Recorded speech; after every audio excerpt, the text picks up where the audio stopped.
Good morning everyone, welcome back to GK today. I hope आप सब बिल्कुल ठीक होंगे और आज हम डिस्कस करेंगे 31 अक्टूबर के सबसे मोस्ट इम्पॉर्टेंट करंट अफेयर्स। आज मंथ का लास्ट डे है तो क्वेश्चंस अच्छे से करेंगे और हमारा रिवीजन सेशन भी इंक्लूडेड रहेगा जिसमें हम कुछ पुराने क्वेश्चंस को रिवाइज करते हुए आगे बढ़ेंगे। और कल से नवंबर स्टार्ट हो जाएगा तो अब तक आपका अगर कुछ छूटा है अक्टूबर मंथ में तो उसको कवर करके फिनिश कर लीजिए। आज लास्ट डे है, बाकी कल से फिर हम लोग नवंबर के करंट अफेयर्स को स्टार्ट करेंगे। चलिए अपना सेशन हम शुरू कर लेते हैं। फर्स्ट क्वेश्चन है यहाँ पे, विच company has initiated the protection of reference petrol and diesel? कौन सी कंपनी है जो रेफरेंस पेट्रोल एंड डीजल को अब प्रोड्यूस करने का प्रोसेस शुरू कर चुकी है? ये है very famous Indian Oil Corporation. इन्होंने इनिशिएट किया है production specialised reference petrol and diesel का। इसी के साथ ये पहली बार है जब ऐसा हो रहा है इंडिया के अंदर। और ये जो फ्यूल्स हैं इसमें एलिवेटेड स्पेसिफिकेशंस होते हैं और ये इम्पॉर्टेंट किस वजह से होते हैं? Because of calibration and testing process जो कि कंडक्ट करते हैं ऑटोमोबाइल मैन्युफैक्चरर्स और कुछ testing agencies like international centre for automotive technology and the automotive research association of India. ठीक है, सिंपली याद रखना है आपको कि रेफरेंस पेट्रोल एंड डीजल को प्रोड्यूस करने का प्रोसेस इनिशिएट किया है इंडियन ऑयल कॉरपोरेशंस ने। कुछ इंपॉर्टेंट कंपनीज यहाँ पर एक बार हम रिवाइज कर लेते हैं। फर्स्ट क्वेश्चन है, which ship building company delivered INS Imphal which is the third ship of Project 15B class of stealth guided missile destroyer? कौन सी शिप बिल्डिंग कंपनी है जिसने INS इम्फाल को डिलीवर कर दिया है? और INS इम्फाल की यहाँ पे बात करें तो ये तीसरी शिप है प्रोजेक्ट 15B क्लास की स्टेल्थ गाइडेड मिसाइल डिस्ट्रॉयर्स में। तो ये है मैज़गॉन डॉकयार्ड शिप बिल्डर्स लिमिटेड। इसके बारे में हमने कुछ दिनों पहले चर्चा की थी। National skill development corporation partnered with which company to launch super power retailer program under skill India mission? तो national skill development corporation NSDC ने पार्टनरशिप करी है कोका कोला के साथ। किस लिए? सुपर पावर रिटेलर प्रोग्राम को लॉन्च करने के लिए under skill India mission. Which company is set to construct Micron's semiconductor assembly and test plant in Gujarat? कौन सी कंपनी है जो माइक्रॉन के सेमीकंडक्टर असेंबली और टेस्ट प्लांट को स्टैब्लिश कर रही है गुजरात में? ये है टाटा प्रोजेक्ट। और कहाँ पे कर रही है? सनद में। Which company launched Indus app store developer platform? Indus app store नाम का डेवलपर प्लेटफॉर्म डेवलप किया है फोन पे ने। Which company has developed just walk out a cashierless shopping technology? ये टेक्नोलॉजी कुछ दिनों पहले डेवलप और रिलीज कर दी है अमेजॉन ने। ठीक है, और इन कंपनीज के अलावा वोडाफोन भी आजकल चर्चे में है। यहाँ पे डिस्कस करते हैं कि वोडाफोन किस वजह से न्यूज़ में है। तो वोडाफोन आइडिया का जो बिजनेस डिवीज़न है जिसको आप VI बिजनेस के नाम से जानते हैं, इन्होंने इंट्रोड्यूस कराया है एक internet of things lab as a service. किसके साथ कोलैबोरेट करके? C.DOT, फुल फॉर्म क्या है? Centre for development of telematics. और ये जो लैब है जिसको आप VIC.IoT लैब के नाम से जानते हैं, इसको क्यों डिज़ाइन किया गया है? ताकि जो टेस्टिंग सिनेरियोज हैं उनको फैसिलिटेट किया जा सके और लगभग 175 टेस्टिंग सिनेरियोज को डिज़ाइन करने में आसानी हो सके। और ये जो सिनेरियोज हैं इनकी हेल्प से नेटवर्क एंड फंक्शनल टेस्टिंग हो सकती है, फील्ड टेस्टिंग हो सकती है, आप एप्लीकेशन टेस्ट कर सकते हैं, कंपैटिबिलिटी टेस्टिंग की जा सकती है, साथ ही कुछ और भी फीचर्स इसमें अवेलेबल हैं। तो क्वेश्चन आपसे किस तरह से पूछा जा सकता है कि कौन सी कंपनी है जिसने इंटरनेट ऑफ थिंग्स को इंट्रोड्यूस कराया है? Internet of things lab as a service को C.DOT के साथ कोलैबोरेट करके। याद रखिएगा ये है वोडाफोन। सेकेंड क्वेश्चन पे चलेंगे। What is the name of the national hackathon focused on the use of 5G technology for police applications? तो नेशनल हैकेथॉन जिसको कि लॉन्च किया गया है, जिसका काम क्या है? 5G टेक्नोलॉजी पे फोकस करना और इसको यूज में लाना फॉर पुलिस एप्लीकेशंस। तो कर्टेन रेजर इवेंट विमर्श 2023 का हाल ही में कंडक्ट हुआ है नई दिल्ली में और ये एक तरह का नेशनल हैकेथॉन है जिसमें कि पुलिस एप्लीकेशंस में 5G टेक्नोलॉजी को यूज़ करने की बात की गई है। और इस हैकेथॉन में टोटल 3 स्टेजेस मौजूद हैं आइडिया स्क्रीनिंग के लिए। स्टेज 1 और स्टेज 2 को कंडक्ट किया जाएगा वर्चुअल फॉर्मेट में, वहीं जो थर्ड स्टेज है इसका उसको कंडक्ट किया जाएगा कुछ डेजिग्नेटेड सेंटर्स में फिजिकल सेटिंग के दौरान। और साथ ही जो स्टेज 3 है इसमें पार्टिसिपेंट्स को एक्सेस दिया जाएगा 5G टेस्ट बेड्स का, इसके अलावा प्राइवेट नेटवर्क्स का और लैब्स का इनके प्रोजेक्ट्स के लिए। ठीक है, तो इस नेशनल हैकेथॉन का नाम है विमर्श 2023। अगर आपसे उल्टा करके पूछा जाए कि विमर्श 2023 जो हैकेथॉन है उसका पर्पस क्या है, याद रखिएगा पुलिस एप्लीकेशंस में 5G टेक्नोलॉजी को प्रमोट करना। अच्छा, यहाँ पे मैंने देखा था कि पिछले दिनों हमने कुछ ऐसे क्वेश्चंस डिस्कस किए हैं जिसमें पर्टिकुलर नाम आपसे पूछा जा रहा है, तो अगली स्लाइड में हम कुछ इंपॉर्टेंट नेम्स यहाँ पे रिवाइज करते हैं। फर्स्ट क्वेश्चन है, what is the name of act of the state detaining an individual without a trial or conviction by a court based on suspicion. अच्छा, ऐसा एक्ट जिसमें स्टेट किसी भी इंडिविजुअल को डिटेन कर लेता है without any trial or conviction by a court, सिर्फ और सिर्फ शक की बुनियाद पे, इस पर्टिकुलर एक्ट को आप क्या कहते हैं, आपसे ये पूछा जा रहा है। तो याद रखिएगा इसको हम कहते हैं प्रिवेंटिव डिटेंशन। अब यहाँ पे समझेंगे कि प्रिवेंटिव डिटेंशन किस चीज़ को कहते हैं या क्या बला का नाम है प्रिवेंटिव डिटेंशन। बेसिकली इसमें सिर्फ और सिर्फ शक की बुनियाद पे किसी भी इंसान को अरेस्ट किया जाता है और इसमें कोर्ट से परमिशन नहीं ली जाती है। ठीक है, तो किस वजह से आजकल चर्चे में है, क्योंकि हम जानते हैं तेलंगाना में असेंबली पोल्स होने वाले हैं अगले महीने और यहाँ पे जो स्टेट के स्ट्रिक्ट प्रिवेंटिव डिटेंशन लॉ हैं इनको सिग्निफिकेंट अटेंशन मिल रहा है, साथ ही इसी वजह से ये चर्चे में थे। ठीक है, तो याद रखिएगा इस एक्ट को हम कहते हैं preventive detention. With cyclone name the cyclone Tej which developed in the Arabian sea. Cyclone Tej जो है ये पिछले दिनों अरेबियन सी में डेवलप हुआ था और इसको पर्टिकुलर नाम दिया है इंडिया ने। ठीक है, साइक्लोन तेज के अलावा एक और साइक्लोन आजकल चर्चे में था जो बे ऑफ बंगाल में डेवलप हुआ था और इसका नाम था साइक्लोन हमून। ठीक है, याद रखिएगा साइक्लोन हमून का नाम जो है ये ईरान ने दिया था। तो दोनों चीज़ें याद रखिएगा कि साइक्लोन हमून जो है वो बे ऑफ बंगाल में डेवलप हुआ और साइक्लोन तेज जो है वो अरेबियन सी में डेवलप हुआ। तेज का नाम दिया इंडिया ने और हमून का नाम दिया है ईरान ने। What is the name of the first regional rapid transit system of India. India के पहले रीजनल रैपिड ट्रांजिट सिस्टम का नाम क्या है, आपसे ये पूछा जा रहा है। तो इसका नाम हमने रखा है नमो भारत। ठीक है, आप देख रहे हैं इस तरह से करके कुछ इंपॉर्टेंट नेम्स के क्वेश्चन भी आपके एग्जाम में इस तरह आ जाते हैं। What is the brand name of the cotton launched by Union Textile Ministry?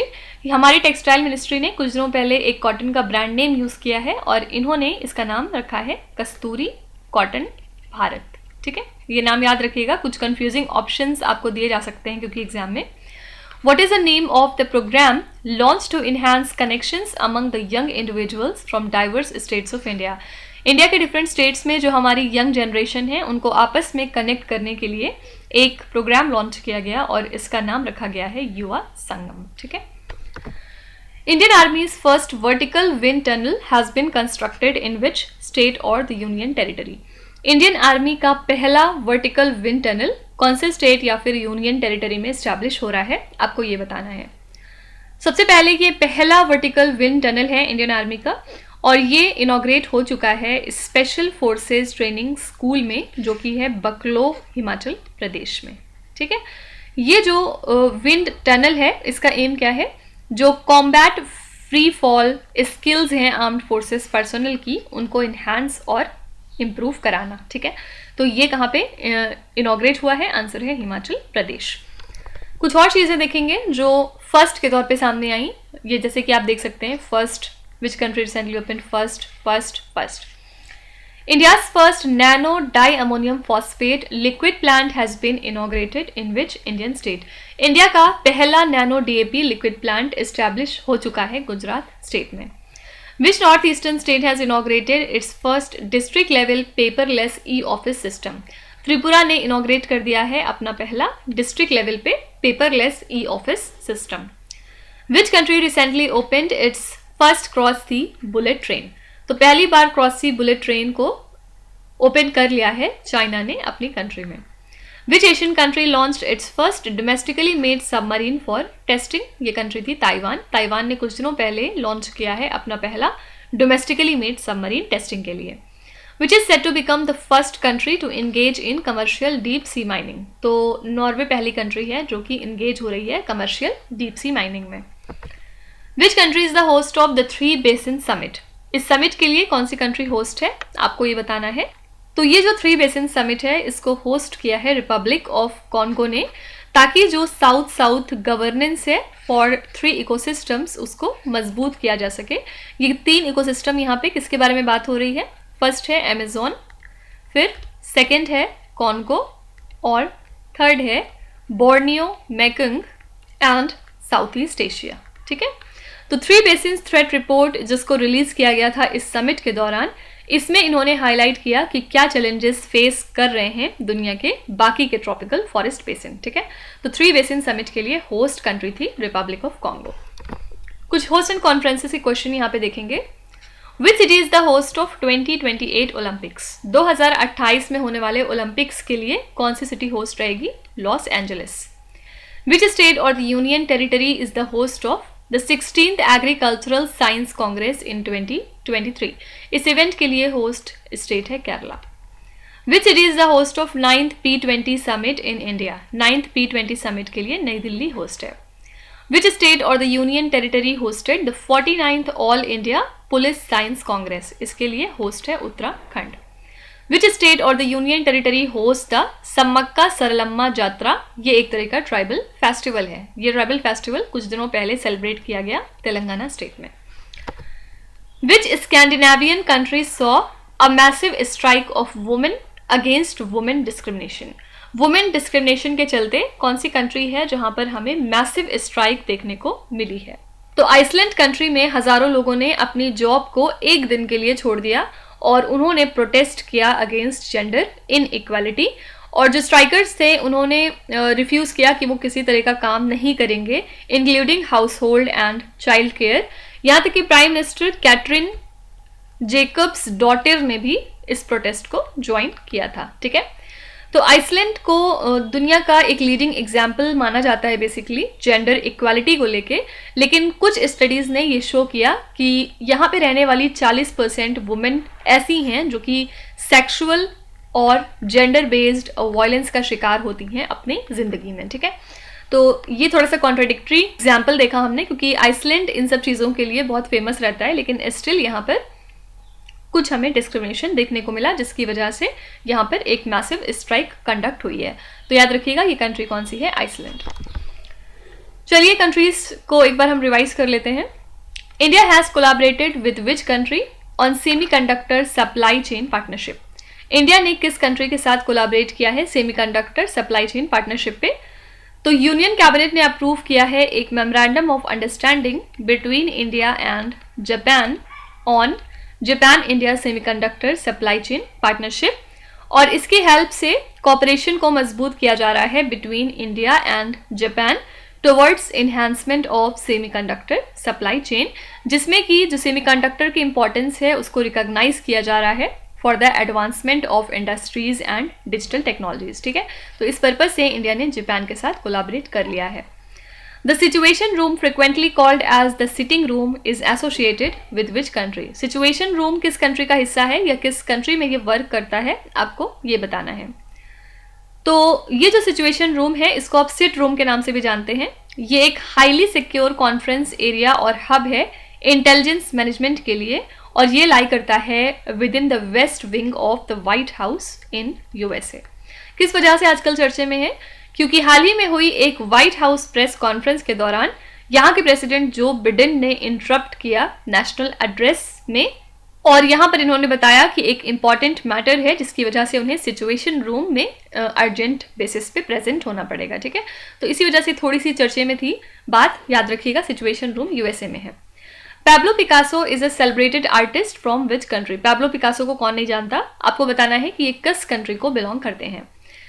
तो ये जो है स्पेन को बिलोंग करते थे। किस वजह से चर्चे में है, क्योंकि हाल ही में 25 अक्टूबर को इनकी 142nd बर्थ एनिवर्सरी को ऑब्जर्व किया गया है। इनका जन्म हुआ था 1881 में और ये अलाइव थे टिल 1973। तो इनकी आर्टिस्टिक लेगेसी में बहुत सारे कलेक्शन हमें मिलते हैं, पेंटिंग्स के, स्केचेस के, स्कल्पचर्स, पॉटरी वगैरह के, और इन्होंने अपनी ज़्यादातर एडल्ट लाइफ बिताई थी फ्रांस में। ऑल्दो लोग समझते हैं कि फ्रांस के रहने वाले हैं, लेकिन ऐसा नहीं है, ये स्पेन के हैं। Which country is India's biggest trading partner during April to September in fiscal 2023 to 24?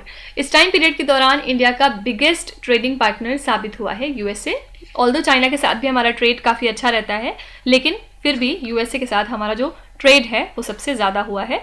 और याद रखिएगा, पिछले साल से अगर हम कंपेयर करें तो इंडिया यूएसए के बीच का जो ट्रेड है वो लगभग 11% से डिक्रीज हुआ है, बट स्टिल यूएसए अभी भी हमारा बिगेस्ट ट्रेडिंग पार्टनर है। Which Asian country has recently eradicated lymphatic filariasis? ये जो डिजीज है हाल ही में लाओस कंट्री ने अपनी कंट्री से टोटली इराडिकेट कर ली है। RBI has instructed the banks to appoint how many whole-time directors in addition to the managing director on their boards? तो RBI ने बैंक्स को ये इंस्ट्रक्शन दी है कि वो कितने होल टाइम डायरेक्टर्स को अपॉइंट कर सकते हैं मैनेजिंग डायरेक्टर को छोड़ के अपने बोर्ड के अंदर। तो रिजर्व बैंक ऑफ इंडिया ने इंस्ट्रक्ट किया है बैंक्स को कि वो अपने सीनियर मैनेजमेंट टीम को और इन्हांस करें और कम से कम एक होल टाइम डायरेक्टर अपॉइंट करना मैंडेटरी है in addition to the managing director on their board. तो आरबीआई ने ये स्पेसिफाई किया है कि ऐसा करने की डेडलाइन अगले 4 महीनों तक रहेगी। 4 महीने के बाद इसकी डेडलाइन जो है वो पूरी हो जाएगी और बैंक्स को ये कहा गया है कि वो अपने प्रपोजल्स को सबमिट करें रिगार्डिंग दीज अपॉइंटमेंट्स। ठीक है, तो यहाँ पे आंसर है option number A, that is 1। कुछ इंपॉर्टेंट बैंक्स देखते हैं जो आजकल चर्चे में थे। फर्स्ट क्वेश्चन है, Ashok Vaswani was appointed as the new managing director and the chief executive officer of which bank? Ashok Vaswani जो है ये नए एमडी और सीईओ बन चुके हैं कोटक महिंद्रा बैंक के, और ये क्वेश्चन एग्जाम के पर्सपेक्टिव से काफी इंपॉर्टेंट है। विच बैंक लॉन्च्ड एक्सप्रेसवे, जो कि एक डिजिटल प्लेटफॉर्म है जिसमें कि बैंकिंग प्रोडक्ट्स एंड सर्विसेज को ऑफर किया जाता है। एक्सप्रेसवे पार्ट है एचडीएफसी बैंक का। Which public sector bank has launched mobile handheld device to enhance accessibility and convenience? ये है state bank of India. Which public sector bank launched online allotment of safe deposit locker facility? ये facility provide कर रहा है Indian overseas bank, और याद रखिएगा इसमें सिर्फ इनके बैंक के कस्टमर्स ही होना मैंडेटरी नहीं है। आप इंडियन ओवरसीज बैंक के कस्टमर अगर नहीं है तो भी आप अपने लिए एक ऑनलाइन अलॉटमेंट कर सकते हैं सेफ डिपॉजिट लॉकर फैसिलिटी का। Which bank is to provide loans via RBI's public tech platform for frictionless credit platform? यहाँ पे आंसर हो जाएगा एक्सिस बैंक। नेक्स्ट क्वेश्चन है, Nancy grace Roman space telescope is associated with which space agency? ये जो telescope है ये किस स्पेस एजेंसी से रिलेटेड है, आपको ये पूछा जा रहा है। तो ये रिलेटेड है नासा से, और किस लिए आजकल न्यूज में है, क्योंकि नासा लॉन्च कर रहा है अपना ये टेलीस्कोप जिससे कि ह्यूमैनिटी का डीपेस्ट एवर पीक परफॉर्म किया जाएगा into the heart of milky way Galaxy. ठीक है, क्या मतलब इसका कि अब तक मिल्की वे गैलेक्सी का जो डेप्थ है इतना कवर नहीं हुआ जितना ये वाला टेलीस्कोप कवर करेगा। और ये जो टेलीस्कोप है ये मॉनिटर करेगा वास्ट एक्सपेंस ऑफ स्पेस को फॉर टेल टेल फ्लिकर्स, या फिर ऐसे सीक्रेट्स जो अब तक सामने नहीं आए और जो दुनिया की अंडरस्टैंडिंग को चेंज कर सकते हैं। और ऐसा एक्सपेक्ट किया जा रहा है कि ये एक नया रिकॉर्ड सेट कर सकता है for the most distant exoplanet ever discovered. ठीक है, तो याद रखिएगा ये जो टेलीस्कोप है ये नासा का है। अगर आप कुछ पुराने टेलीस्कोप्स को रिवाइज करना चाहते हैं तो आप 24 अक्टूबर वाले करंट अफेयर्स को सर्च कर सकते हैं। वहां पर जो पहला क्वेश्चन दिया हुआ है उसमें आपको ढेर सारे टेलीस्कोप्स को रिवाइज करवाया है सर ने। कुछ स्पेस करंट अफेयर्स देखेंगे। Which Indian space startup developed the Vikram-1 rocket? Vikram-1 rocket को डेवलप किया है Skyroot Aerospace ने। Which airways signed an agreement with SpaceX to make Starlink Wi-Fi available to every passenger in sky at no cost?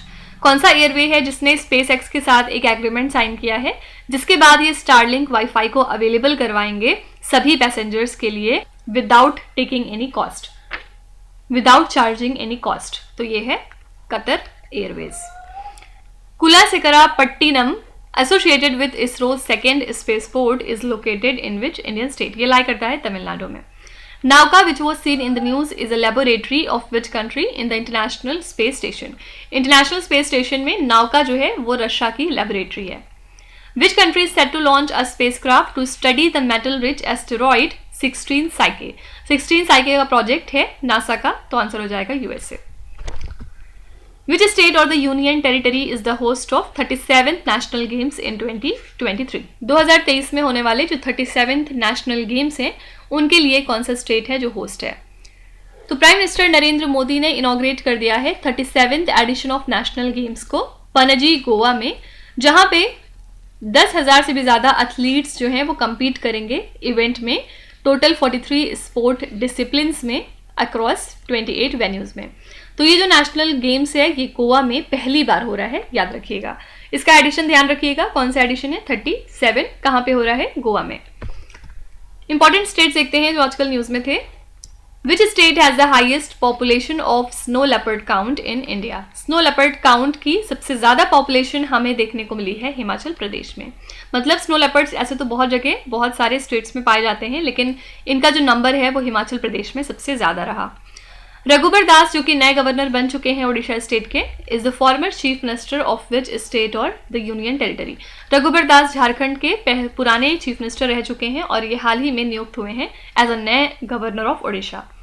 Which state or the union territory launched its Krishi road map for next 5 years? 2023 से लेकर 28 तक ये जो है launch किया है Bihar state ने।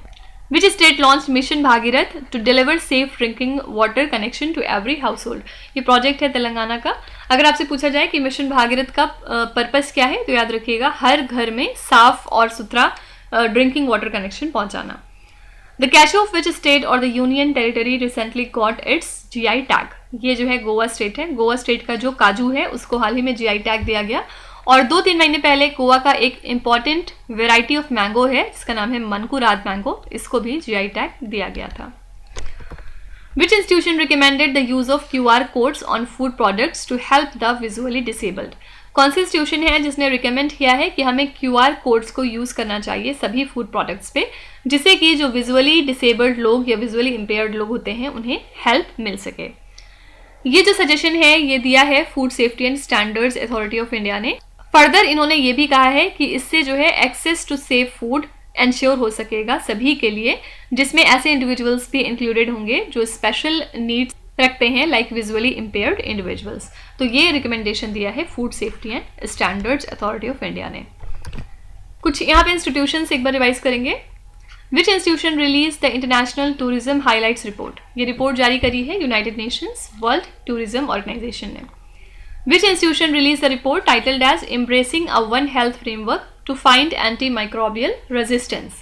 ये रिपोर्ट दी थी OECD ने। फुल फॉर्म क्या है? Organization for Economic Cooperation and Development.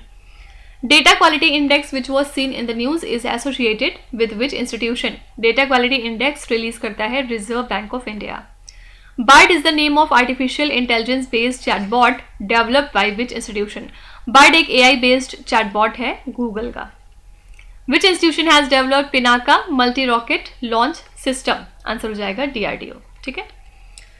Last question है, Which cricketer scored the fastest ODI World Cup 100 in 40 balls? कौन से क्रिकेटर हैं जिन्होंने fastest ODI world cup 100 score कर लिया है सिर्फ और सिर्फ 40 बॉल में? तो ये है ऑस्ट्रेलिया के ग्लेन मैक्सवेल। इन्होंने स्कोर किया है फास्टेस्ट ODI वर्ल्ड कप 100 सिर्फ और सिर्फ 40 बॉलों में, और इसी के साथ ये 4th फास्टेस्ट सेंचुरी है ODI क्रिकेट की हिस्ट्री में। ठीक है, यहाँ पे आंसर हो जाएगा ग्लेन मैक्सवेल। कुछ क्रिकेट की दुनिया में करंट अफेयर्स को रिवाइज कर लेते हैं। विच cricketer has an average above 50 among those with aggregate of 10,000 plus runs in international cricket? अगर 2023 तक की बात करें तो सिर्फ 4 ही बैटर्स ऐसे हैं जिनके पास ये डिस्टिंक्शन मौजूद है of aggregating 26,000 runs in their international cricket career, और ये हैं विराट कोहली। अगेंस्ट बांग्लादेश इन्होंने ये अचीव किया है, और इसी के साथ ये इकलौते क्रिकेटर हैं जिनका एवरेज 50 प्लस है अमंग टोटल 91 प्लेयर्स, जिसका एग्रीगेट जो है वो 10,000 प्लस रन्स है इंटरनेशनल क्रिकेट में। कितना है इनका? 53.99। यहाँ पे आंसर हो जाएगा Virat Kohli. Who is the first Indian cricketer to bag 2 5 wicket hauls in the World Cup? ये क्वेश्चन अभी 2-3 दिन पहले हमने कवर किया था, और यहाँ पे आंसर है मोहम्मद शामी। ठीक है। Which Indian cricketer became the fastest batter to reach 2000 ODI runs? यहाँ पे आंसर हो जाएगा Shubman Gill. Which cricketer broke Yuvraj Singh 16-year-old record for the fastest 50 by an Indian? इनका रिकॉर्ड कुछ दिनों पहले तोड़ दिया है आशुतोष शर्मा ने. ठीक है. Which is the first cricket team to score more than 300 runs in a T20 international? ये कंट्री थी नेपाल. नेपाल जो है वो पहली क्रिकेट टीम है जिसने 300 से ज़्यादा रन बनाए हैं किसी T20 इंटरनेशनल में. तो इसी के साथ हमने आज के सभी इंपॉर्टेंट करंट अफेयर्स को कवर कर लिया है यहाँ पे, और जितना भी पॉसिबल हो सका हमने रिवीजन भी कर लिया है. कल से नया मंथ रहेगा और एक नई एनर्जी के साथ हम लोग नवंबर को वेलकम करेंगे. एंड आई रियली होप कि दिसंबर तक आपके जो भी एग्जाम आ रहे हैं आगे वो बहुत ही अच्छे गुजरें, या फिर आप बहुत ही जल्दी अपनी किसी ड्रीम जॉब को पालें. तो मेरी दुआएं आपके साथ हमेशा हैं. एंड प्लीज़ अगर आप कहीं भी सेलेक्ट होते हैं तो कमेंट्स में ज़रूर बताइएगा, जिससे कि जो हमारे बाकी के फ्रेंड्स हैं या जो हमारे बाकी के मेंबर्स हैं उन्हें मोटिवेशन हो सके, और हमें जानकर अच्छा लगेगा अगर आप अपनी खुशी हमारे साथ शेयर करेंगे. तो चलिए फिर आपके क्विज पे चलेंगे, जहाँ पर स्क्रीन पे आपको 5 क्वेश्चंस दिखाई दे रहे होंगे. ये क्वेश्चंस ऑलरेडी हम पीछे कहीं ना कहीं डिस्कस कर चुके हैं. यहाँ पे वीडियो को पॉज करिए, हर क्वेश्चन को ध्यान से पढ़िए, और इसमें से अब आपको जितने भी आते हैं आप उनका जवाब कमेंट्स में मेंशन कर सकते हैं. अपने साथ बस ऑनेस्ट रहिएगा, और चीटिंग करने की ज़रूरत बिल्कुल नहीं है, वरना आप खुद के साथ ही चीटिंग करेंगे. तो इसमें से आपको जितने भी आते हैं आप उनका जवाब लिख दीजिएगा कमेंट्स में, और जो नहीं आते उसके लिए बिल्कुल परेशान मत होइए. अपने दूसरे फ्रेंड्स के आंसर्स को देख के आप वहाँ से उसको याद कर सकते हैं, ताकि फ्यूचर में अगर ऐसा कोई क्वेश्चन आपके सामने आए तो आप उसका आंसर बता सकें. So that's it for today. I hope you have like this session. आज का ये सेशन कैसा लगा आपको, आप ज़रूर बताइएगा कमेंट्स में. साथ ही साथ आपका कोई भी रिव्यू है, फीडबैक है या फिर सजेशन है तो वो भी आप हमें बता सकते हैं. हमें जानकर खुशी होगी और हम पूरी कोशिश करेंगे उसको इम्प्लीमेंट करने की. तो कल फिर हम मिलेंगे सेम टाइम सेम जगह कल के करंट अफेयर्स के साथ. Till then stay tuned. Thank you so much for watching, and please do not forget to subscribe to GK Today. With this, Meenu Zahadsana signing off.